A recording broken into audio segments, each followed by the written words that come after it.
Hello, welcome back. FSU falls to Miami 22-28. FSU outgained Miami by 65 yards. FSU had over 400 yards of offense versus Miami's defense is actually pretty solid. I'd have to look up the yards per play. The yards per play I don't think is as impressive as the total yards because we did run a lot of plays and had a very long time of possession compared to Miami. Miami won with explosive plays, and of course we turned the ball over 3 fucking times. The Chroma fumble I can kind of look past. All right, he's trying to just simply make a cut. Defender made a good play by stripping the ball. But Tommy's 2 picks were horrendous. But I don't really want to focus on the minutia of what was tonight's game. Yes, the team didn't quit. Yay! It's year 6. And if you're hanging your hat on FSU, this isn't fucking Iowa or Boise State or Vanderbilt or name your team that occasionally has a decent record or they try hard. This is Florida State. And while we don't spend as much as most of the top 10 teams, we're not too far from that. We do hold our own in NIL. And, the football-only facility was just completed. Stadium renovations were completed. Mike has had plenty of support and resources to not go, 2-10, but forget 2-10. It's year 6 now. And he is on pace to maybe have like a 7-5, maybe 8-4 season. Right? Like Clemson and Florida just feel like coin flips. The rest of the games, FSU will be definitely favored in. Doesn't mean they'll win, but here in year 6, like you're hoping for 8-4. And look, we know the reasons why Miami won tonight. A lot of that is to do with they've just recruited better players, especially on the line of scrimmage. Now, again, we outgained them by like 65 yards. But they had a couple explosive plays and took advantage of our turnovers. And, we took in a quarterback that is better at running than passing, which made sense when you hire Malzahn. But, the state of the program just feels like we're grasping at straws and playing out the string. And I say that because at Florida State, the goal should be, number 1, conference title, because it's the ACC, and it stinks.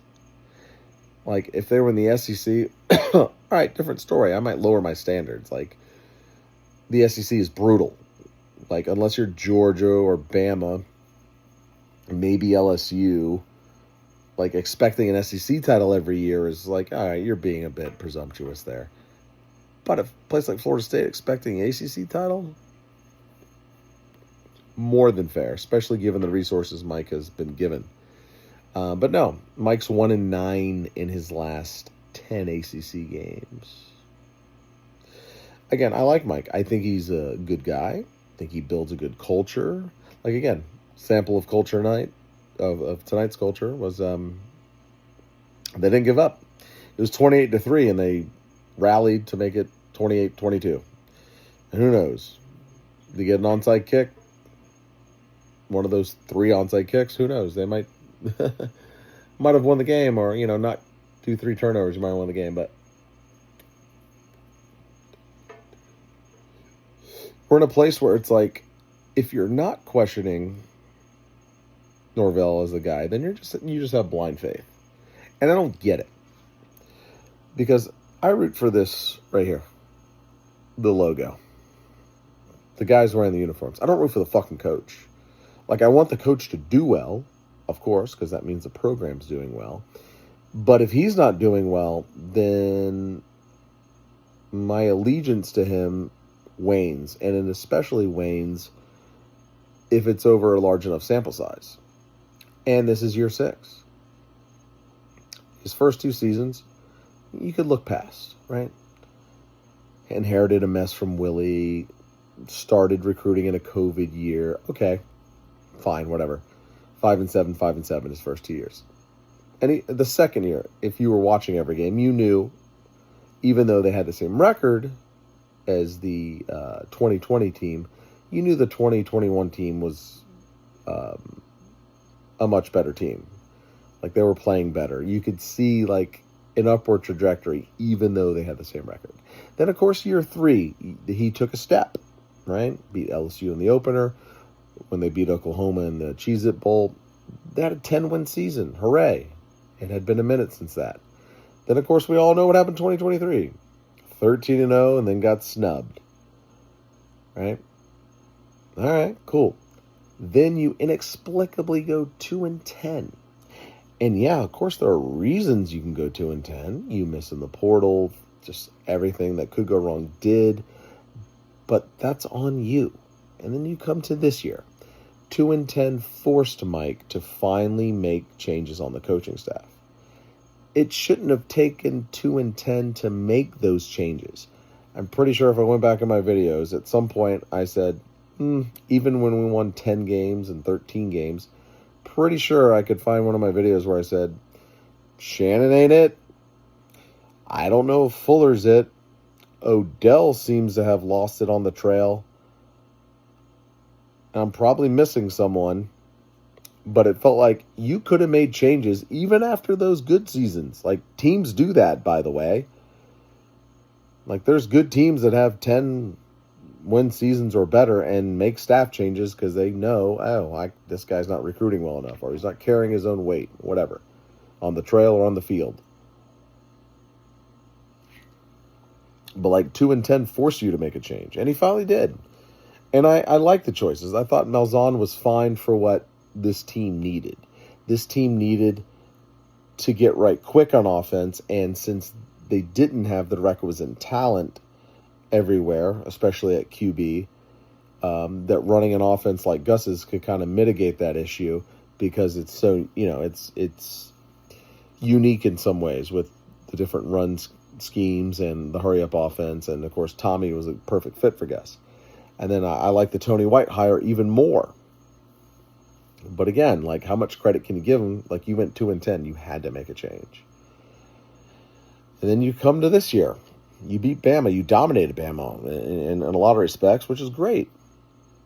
But then your pass rush disappeared, even against the lowly teams like Kent State and Eastern Texas A&M. And it definitely wasn't there for Virginia. Then you're 3-1 after Virginia. You made some big mistakes in that game. Could have won, but didn't. Some close calls didn't go your way. Whatever. So sad. Too bad. You're 3-1. Now you come to Miami week, and while I didn't expect a victory, I thought it was definitely possible, given they're at home and like the style that FSU runs on offense, that they can mitigate Bane. Like, it's not like FSU has a pro-style offense with a drop-back quarterback that would be completely screwed against a pass rush like Miami. Like, given the running game and Tommy's mobility, I thought we could still put up some points and some yards. And lo and behold, we did. Some might call it garbage time, but we wound up with over 400 yards, right? To put it in context, Florida had 144 yards against Miami. But again, we made too many mistakes. Most notably, like I said, Tommy on his 2 picks where he just threw it up and said, fuck it. But this is year 6, and it looks like this team is on a collision course for 7-5, 8-4. Which, again, if you look back at last year and you'd be like, oh, well, we were 2-10 last year, so 8-4 and 7-5 ain't that bad. No, just, if you're an FSU fan, just say that out loud and really listen to it. In year 6 of a coach, we're okay with, hey, 8-4, 7-5. That's the problem. That shouldn't be the case in year 6. Mario, who I think is a complete bonehead on game days, has recruited well enough to mitigate his stupidity, right? And he won 10 games last year, and he's going to win 10, 11, maybe 12 or more this year, right? After this week, Miami's schedule is mostly trash. He might find a way to fuck it up. And I'm not, like I said, I'm not calling him a good game day coach. He's not. But he's recruited well enough, especially in the trenches, to where Miami's in a spot where they're, top 5 in the country and probably going to be more than likely to the end of the year and be in the playoff. Worst case, they're definitely going to make the playoff. And where are we? 5 games in, we already have 2 ACC losses. Our season goals are basically toast with those 2 ACC losses. But hey, we tried hard. We didn't give up. You know who I've heard say that before?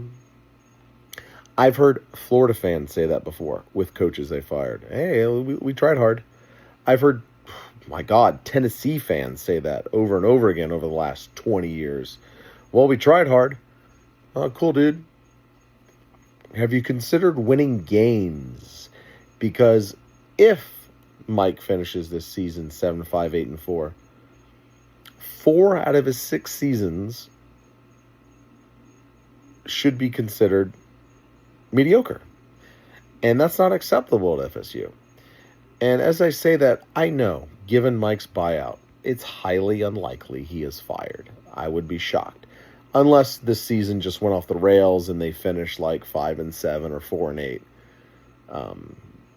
Beyond that type of result, I don't think he's going to get fired. But that's neither here nor there. He deserves to be criticized quite a bit.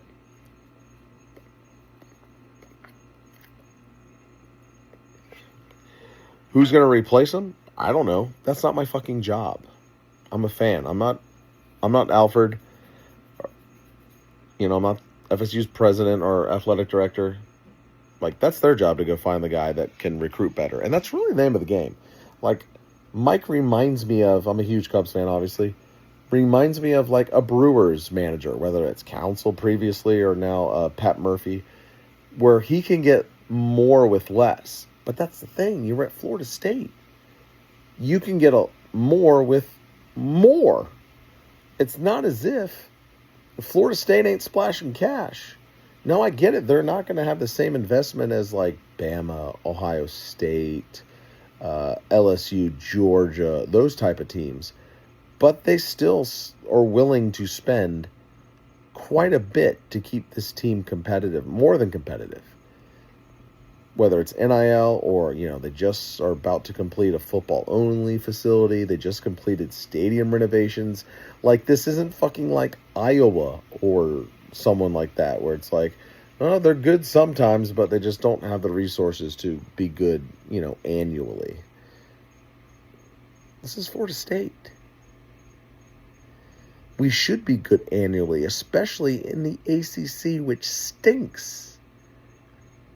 If Mike was in the SEC and, throwing up a losing season or a 7-8 win season in year 6, I could get behind that, or at least I could understand it, accept it maybe. Not in this conference, dude.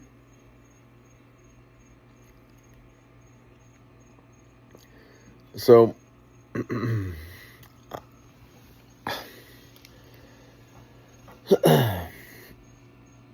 it just feels like they're playing out the string with him.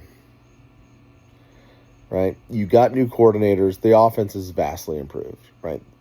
It was historically bad offense last year. They've already scored more points than they did all of last year before tonight's game was played. The defense has shown signs, but it's still lacking on defensive line talent, which isn't shocking because we haven't recruited defensive line well.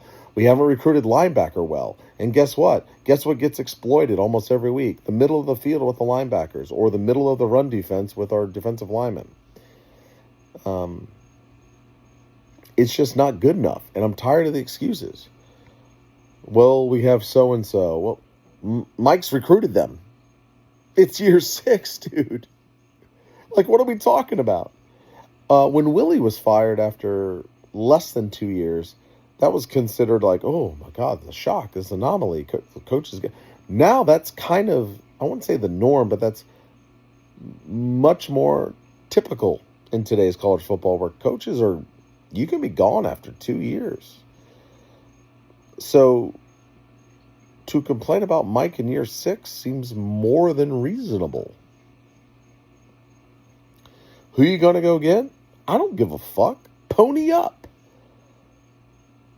UF might fire Nape Dog, even though, today Nape beat a top 10 Texas team. Why? It's not because Nape's a good game day coach. He's recruited well on especially the defensive side of the ball. And Arch Manning sucks, and that's the other reason, but that's neither here nor there. Like, if you could combine Nape and Mike, you'd have a heck of a college football coach. Obviously, with Mike, you'd have a guy that has a pretty good understanding of when to use timeouts and, for the most part, fourth down math and, just game day management. But he hasn't recruited nearly well enough. Again, he's in his sixth season, and hasn't had a top 10 class once. Whereas Nape Dog has had very little success in his first 3+ years. But he can recruit. So if you combine Mike and Nape, recruiter and pretty good game day coach, you might be cooking. Either way, just disappointing. And, I've been a fan for so long. I'm 43. I've been a fan since I was about 9, which would have been 1991. Or maybe since I was 10, 92. It was like the year before we won the Natty in 93, which I was old enough to know what was happening. Like, oh, we beat Nebraska. Yay, they missed the late field goal. We won, finally, yay. Like, it was like a year before that I became a fan. So I've been a fan, like 34 years. Yeah, something like that. 30+ years, easy. And so these losses, like, I'm already over this loss tonight, but need to get here and talk because it feels like if I'm ever going to make a video, like, Miami's got to be one of them. Clemson will probably be another video. UF will probably be another video. If something insane happens, maybe I'll do another. But, whatever. Anyway, next week is Pitt. Pitt's not great, but it's a noon game. I think Pitt has a young QB that's decent. Who knows? I don't know. And that's the sad thing. In year 6, this roster should be stacked. But it's not. Because he can't recruit. And he waited too long to replace coaches. I remember after the 10-win season in 2022, it was like, I don't think any staff changes were made. Even though it was like, Randy's not holding his weight on the trail. Odell appears to be past his prime, not holding his weight on the trail. Fuller, not known as a... Like, changes could have been made then. And then the 2023 season happened. And then, of course, they went 13-0 and got snubbed. And they had every excuse not to make a change. Well, why would we make a change? I mean, we just went 13-0 or, 13-1 with the exhibition game versus Georgia. But why would we make changes? Even though, again, it was still obvious on the trail you needed to make changes because you won 13 games and still couldn't get a top 10 class. It took you 2-10 to finally get new coaches. And, obviously it's too early to tell how well they'll recruit, but tonight ain't going to help. There was over 100 recruits at tonight's game that saw Miami, at least on the scoreboard, dominate the game until the last quarter. What do you think they're going to do? Oh, let me sign up for this. Like, oh, what are you going to sell? Oh, we can sell, we need you. Well, a lot of teams can sell that. Oh, well, teams have NIL money. Well, so do we. You're going to go to us or the team that offering the same NIL money but that actually wins games consistently year in and out? Like, can you imagine if Ohio State had a coach in year 6 that was coming off a 2-10 season and on a collision course for 7-5-8-4? Ohio State fans would be like, get this guy the fuck out of here. Hell, they're already asking, what's his name? Ryan Day. They wanted him to go when he was winning 10 games a year, which he's done like every year. And in the playoff. They wanted him to go because he couldn't win the big one. Imagine if Ryan Day had Norvell's record at OSU. Or had Norvell's record, conference record in the Big Ten that Norvell has in the ACC. which is, I think Norvell's like 20-22 all time in the ACC. Bro, it's not good enough. Again, I don't expect Mike to get fired unless it's like a 4-8 type season, but it just feels like we're just wasting time. He doesn't appear to be the guy. I don't know what you want to say. I like certain things about him, just to iterate, but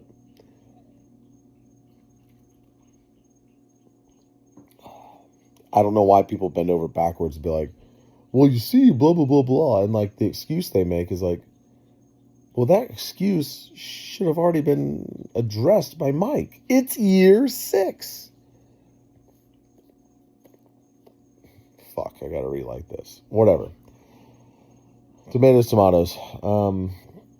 I don't know when it'll be on again. Maybe the Clemson game, but I didn't expect us to beat Miami, but the way we played, just unacceptable. Just unacceptable with the turnovers. I mean, Miami made like 14 penalties. Like, Miami's offense is not great, and that was proven tonight. Like, I thought our defense played well enough to win. It was just we made too many bonehead, huge turnovers on offense, and whatever. I guess we tried hard. We made it close at the end. Anyways, that's it. That's all I'm out.